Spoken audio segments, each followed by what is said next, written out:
Dumulog sa Senado ang ilang Pilipinong tripulante na pinadeport ng Amerika dahil umano sa panonood ng masiselang video habang nasa barko. Nang inspeksyonin daw kasi ang kanilang cellphone, wala namang nakitang ebidensya. Para bigyan tayo ng detalye live mula sa Senado, nasa frontline ng balitang yan, si Mean Los Baños. Mean, ano ang sinabi niyang mga pinadeport ng mga Pilipino? Ruth, dahil nga daw sa alegasyon ng panonood ng child pornographic materials sa kanilang mga cellphone, kaya pinadeport ang ilang seafarers na nagtatrabaho sa Carnival Sunshine cruise ship nang dumaong sila sa isa sa mga port sa Amerika.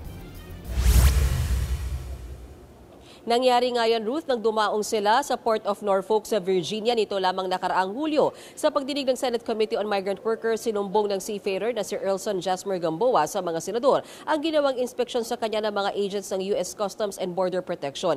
Hindi naman daw sila nakitaan ng child porn sa kanilang mga cellphone pero pinilit daw silang umamin. Tila binubuyo pa raw siya kung bakit di siya nanonood ng child porn gayong wala naman umanong masama roon. Ayon kay Gamboa, lahat silang mga Pilipino na kinausap sa nasabing cruise ship, chinek ang mga cellphone at wala namang nakitang porn. Pero matapos ang 1 hanggang 2 linggo, binalikan sila at pinadeport. Kaya tanong ni Senator Raffy Tulfo, hindi ba pwedeng kausapin ng U.S. Immigration kaugnay sa nangyaring pagpapadeport sa mga kababayan natin gayong wala namang ebidensya? Reklamo pa ng mga napadeport na mga Pinoy, mukhang may diskriminasyon dahil ang ibang lahi hindi naman daw ininspeksyon. Kaya gusto ni Senator Tulfo maghain na ng protesta ang ating gobyerno dahil sa nangyari. Balita daw kasi niya may kota ang U.S. Immigration and Customs Enforcement o ICE sa dami ng mapapadeport. Ayon naman sa pamunuan ng Carnival Sunshine, nakikipag-usap na ang kanilang kumpanya sa mga otoridad sa Amerika.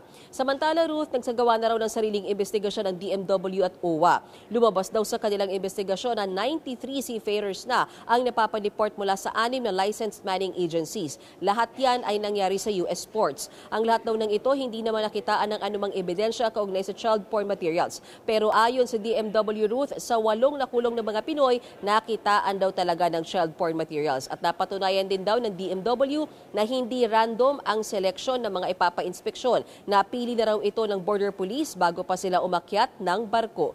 Ruth? Yan po ang Express Report ni Mean Los Baños mula sa Senado. Mga kapatid, Ruth Cabalco, para sa mabilis na pasada ng mga balitang dapat niyong malaman, mag-follow at mag-subscribe sa social media pages ng News 5.